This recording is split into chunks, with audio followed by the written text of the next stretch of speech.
Josué a servi Moïse pendant plusieurs années et à l'entrée de la terre promise, Dieu n'a pas permis à Moïse d'entrer sur la terre promise. Il a choisi Josué pour succéder à Moïse. Mais étant donné que tout le peuple d'Israël n'avait connu Josué qu'en tant que serviteur de Moïse, Dieu a demandé à Moïse, en Nombre 27, le verset 20, de transmettre, c'est-à-dire de communiquer, de donner à Josué une partie de son autorité afin que le peuple d'Israël puisse écouter et obéir à Josué. Et pour ce faire, Moïse devait imposer les mains à Josué et il devait placer Josué devant le souverain sacrificateur Éléazar et le peuple d'Israël et ensuite donner des ordres à Josué. Et en le faisant ainsi,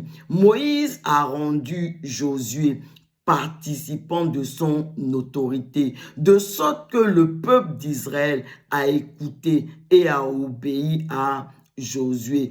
Amen. Et en quoi cette histoire, elle nous concerne aujourd'hui dans la nouvelle alliance? Bien-aimés, dans la nouvelle alliance, Jésus a également fait de nous participants de son autorité, afin que les démons nous obéissent. Et pour ce faire, Jésus nous a communiqué son esprit, le Saint-Esprit. Acte 1, verset 8 dit, vous recevrez le Saint-Esprit et vous serez mes témoins jusqu'aux extrémités de la terre. Et Jésus nous a également ordonné de croire en lui. Souvenez-vous, en Jean 14, le verset 12, Jésus dit, en vérité, je vous le dis, celui qui croit en moi fera aussi les œuvres que je fais, et même il en fera de plus grandes, parce que je vais au Père. Et quelles sont les œuvres dont Jésus est en train de parler?